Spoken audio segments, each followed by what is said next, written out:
यहां तक कोई कंफ्यूजन आपको?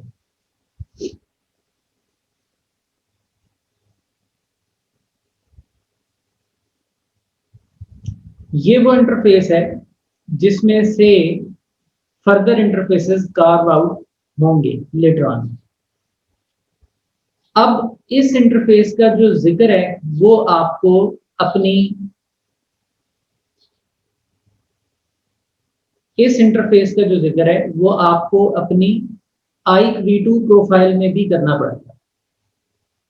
सो आइक V2 प्रोफाइल में जाकर हम अपना ये वर्चुअल टेम्पलेट 10 पॉइंट कर देंगे ताकि इस पर आने वाली हर हिट ये प्रोफाइल एंटरटेन हो। Is that clear? हमने इस वर्चुअल टेम्पलेट को स्टिच कर दिया है अपनी आइक V2 प्रोफाइल के साथ इस एंट्री को करके। अब इस पर आने वाली हर हिट बेसिकली इस प्रोफाइल से प्रोसेस होगी। तो ये चेंजेस हम करते हैं। Let's create interface virtual template 10 only on hub side.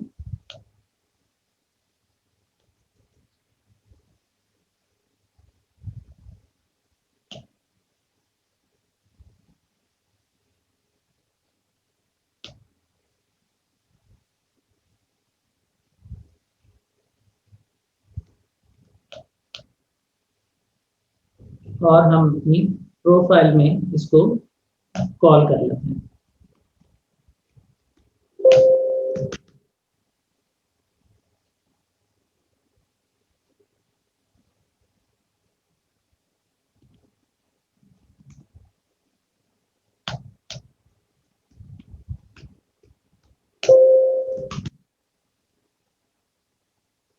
तो क्रिप्टो आइक V2 प्रोफाइल में वर्चुअल टेम्पलेट 10 का इजाफा कर दिया गया है। और इंटरफेसेस अगर हम देखें तो interface virtual template 10 type tunnel बना हुआ है। टनल सोर्स गीगाबिट 1 है और tunnel protection IPsec profile default है। कोई टनल डेस्टिनेशन हमने इसे नहीं बताई है। शो आईपी इंटरफेस ब्रीफ करें तो वर्चुअल टेम्पलेट 10 बन चुका है और ये डाउन है और ये डाउन ही रहेगा, does not matter. Show crypto आइक V2 ऐसे अभी तक कोई ऐसे इस्टेब्लिश नहीं हुई क्योंकि हमने अपने स्पोक साइड के राउटर्स को भी कॉन्फ़िगर नहीं किया। So let's turn on EIGRP as well and then move on and configure the spoke routers. उनमें वही SVTI वाली कॉन्फ़िगरेशन।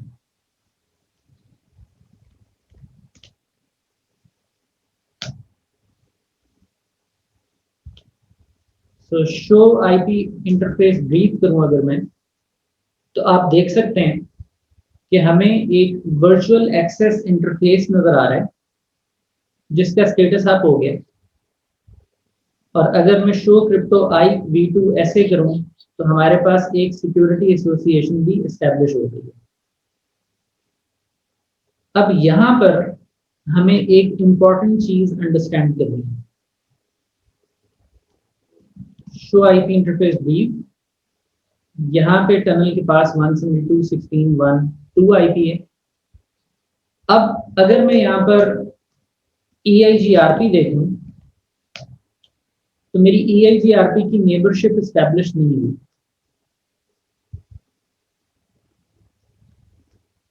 ऑल्दो EIGRP चल रहा है, ये नेबरशिप एस्टेब्लिश ना होने की वजह क्या है? आप एक चीज पर गौर कीजिए कि हमारा जो वर्चुअल टेम्पलेट इंटरफेस है ये तो एक टेम्पलेट है। जो एक्चुअल इंटरफेस है जिसके ऊपर आकर साइट टर्मिनेट हुई है वो वर्चुअल एक्सेस 3 है। उस इंटरफेस के ऊपर आईपी अनअसाइंड है।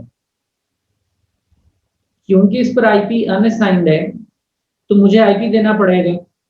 अब हम ये कोशिश करके देखते हैं कि क्या मैं वर्चुअल एक्सेस 3 में जा सकता हूं। तो जब मैं एंटर कर रहा हूं इंटरफेस वर्चुअल एक्सेस 3 में तो वो मुझे एरर दे रहा है। वो कह रहा है please use virtual template to configure your virtual access. ये आपके कंट्रोल में नहीं है, आप इसी को कॉन्फ़िगर कीजिए। ये इसकी वजह से मार्जे वजूद में आया है। तो उसको तो कॉन्फ़िगर हम कर चुके हैं, उस पर आईपी दे चुके हैं, बट वो आईपी इसके लिए नाकाफी है। अब यहाँ पर हमें एक नई टेक्नोलॉजी स्टडी करनी है, जो कि अगर आप राउटिंग एंड स्विचिंग को डीपली स्टडी किए हुए हैं तो आपके इल्म में भी होगी। पहले हम वर्चुअल टेम्पलेट की रनिंग कॉन्फ़िगरेशन को सामने ले आते हैं। इस पर हमने फिक्स आईपी एड्रेस दे दिया। मैं ये आईपी एड्रेस रिमूव करने लगा हूँ और चेंज क्या करने लगा हूँ वो आप देखिए। हम यहाँ पर एक इंटरफेस लूपबैक 10 बनाते हैं, उस पर आईपी एड्रेस देता हूँ 1611। I created interface loopback 10.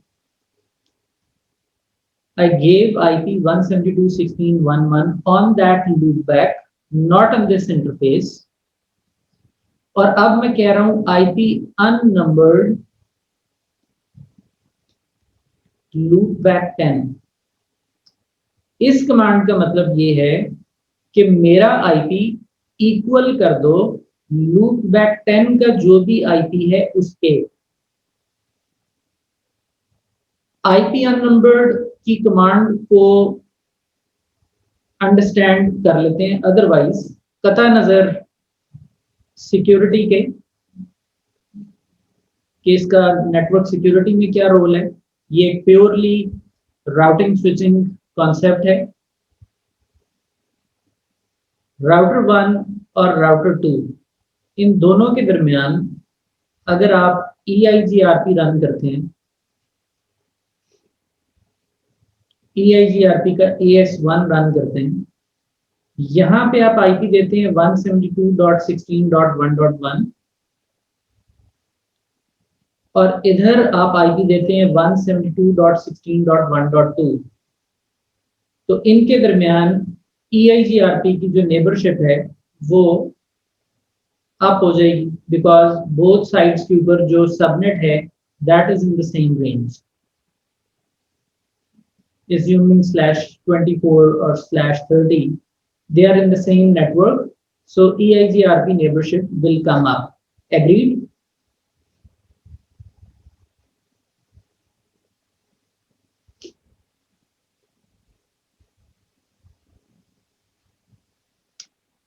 अच्छा, अगर एक और केस सामने ले आते हैं, मैं यहाँ पर 172.16.1.1 देता हूँ और इधर दे देता हूँ 172.17.1.1/24। इन दोनों के दरमियान EIGRP की नेबरशिप अप होगी।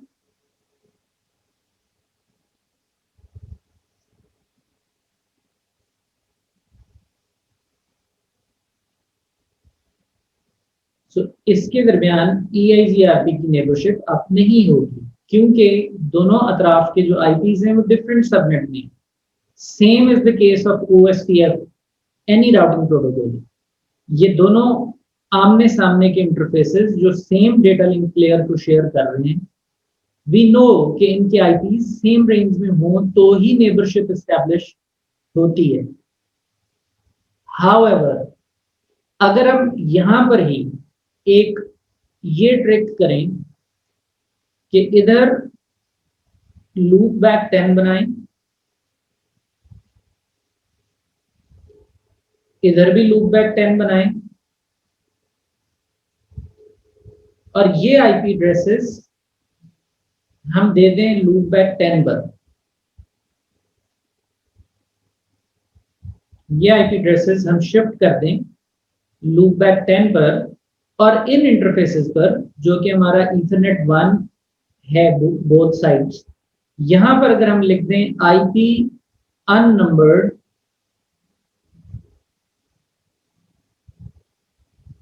loopback 10, यानी हमने अपने इंटरफेस का जो IP है वो इक्वल कर दिया जो भी IP लूपबैक 10 पर है उसके। तो नतीजतन नेट इफेक्ट तो वही आया ना कि ये भी 172.16.1.1 का IP सेट हो गया। नेट इफेक्ट तो वही है। और इधर हमने ये आईपी शिफ्ट तो लूप बैक 10 पर कर दिया, बट जब आईपी अननंबर्ड इस पर भी लूप बैक 10 करेंगे तो नेट इफेक्ट तो वही है, यही आईपी यहाँ आ जाएगा। ये हम करके भी देख सकते हैं। फॉर एग्जांपल हम राउटर 3 पर हैं और राउटर 3 के ऊपर एक इंटरफेस है गीगाबिट 2। हम loop back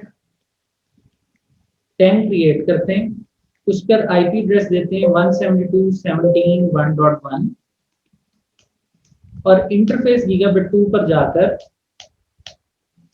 IP unnumbered loop back 10 कर देते हैं।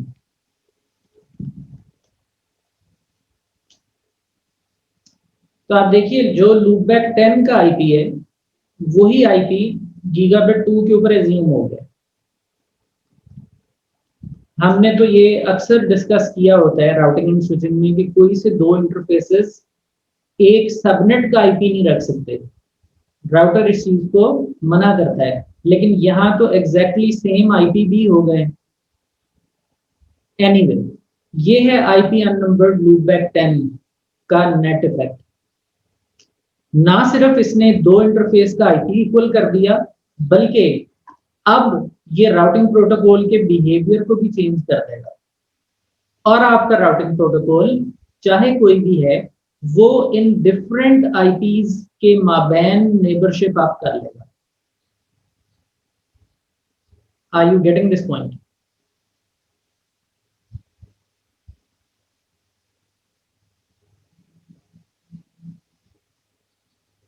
सो आईपी अननंबर्ड का ओरिजिनली तो यूज ये है कि अगर आपके दो राउटर्स के दरमियान सेम रेंज के आईपीज नहीं भी हैं तो भी आप नेबरशिप बनाना चाहते हैं तो आप आईपी अननंबर्ड यूज कर लेते हैं। So this is from purely routing point of view. Anyway, let's come back to our target. हम वर्चुअल टेम्पलेट के ऊपर यही कॉन्सेप्ट अप्लाई करने जा रहे हैं। हम लूप बैक बनाने जा रहे हैं, उस लूप बैक पर आईपी दे रहे हैं और अपने वर्चुअल टेम्पलेट का आईपी उसके इक्वल करने जा रहे हैं। So let's do it again with this change. हम राउटर 1 के ऊपर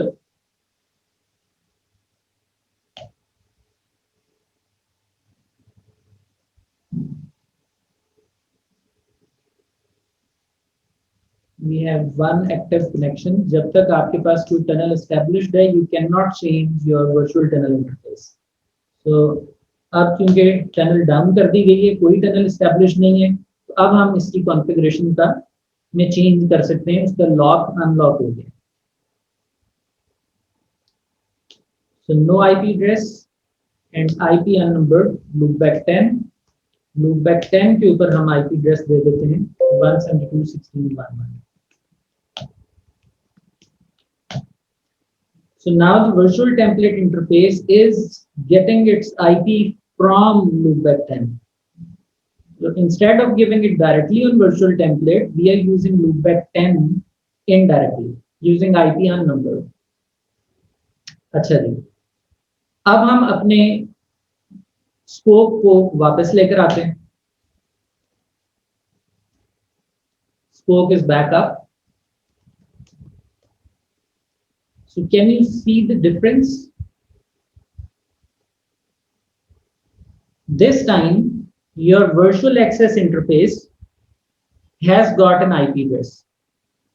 It is not with unassigned IP.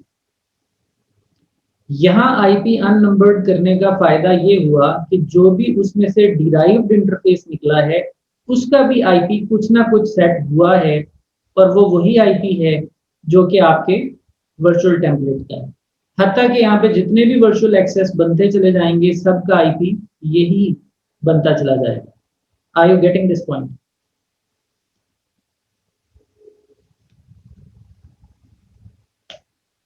और इसके बाद हमारी EIGRP की नेबरशिप भी आप हो गई है इस चेंज के बाद, जो कि इससे पहले आप नहीं हो रही थी। तो यहाँ पे तो आपको सेम रेंज फील हो रही है कि 172.16.1.2 और 172.16.1.1 आपस में नेबर बन गए, सेम रेंज है, बन सकते हैं। हम लूपबैक 10 पे जाके आईपी एड्रेस 172.17.1.1 कर देते हैं।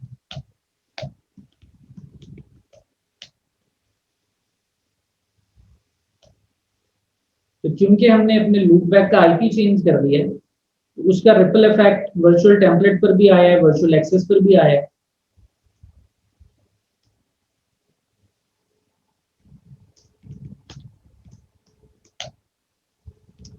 अच्छा, अब क्योंकि हमारी ये जो साइड है टनल 0, ये अननंबर्ड यूज नहीं कर रही, इस साइड पर हमने एक स्पेसिफिक आईपी दिया, this side is not using unnumbered.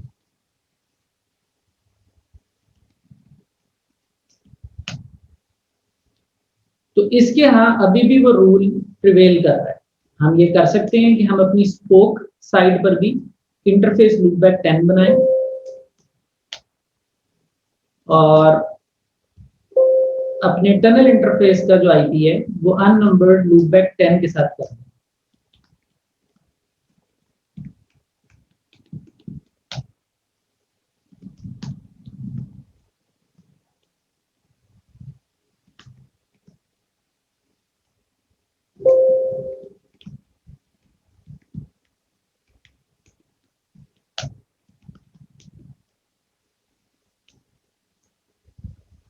तो हमने ब्रांच साइड पर भी टनल 0 इंटरफेस पर आईपी नहीं दिया,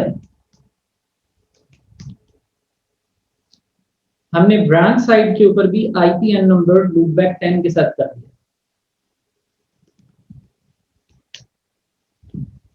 So let's bring the tunnel interface down and back up.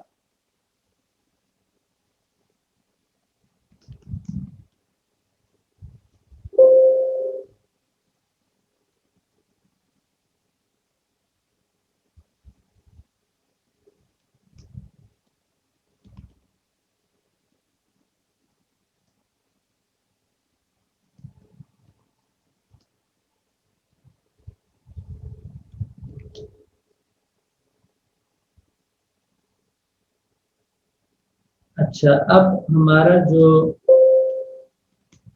EIGRP है उसके अंदर हमें 17 का जो सबनेट है उसको भी ऐड कर लेना चाहिए, क्योंकि हमने उसके ऊपर EIGRP रन नहीं किया। तो आप देखिए राउटर 1 के ऊपर 172.16.1.2 के साथ नेबरशिप बनी हुई है, और राउटर 2 पर अगर देखें तो 172.17.1.1 के साथ नेबरशिप बनी हुई है। तो दोनों साइड्स, दोनों नेबर्स जो आपस में इस वक्त EIGRP रन कर रहे हैं, they are in the different subnets, but their neighborship is stable, it's up. That is because we are using unnumbered on both sides this time. तो हमने क्या चेंज किया है कॉन्फ़िगरेशन में? एक तो हमने DVTI के ऊपर हमेशा लूप बैक बना करके उसके साथ अननंबर्ड का फीचर यूज करना है, और स्पोक साइड के ऊपर भी यही अडॉप्ट कर लिया जाए तो बेहतर है।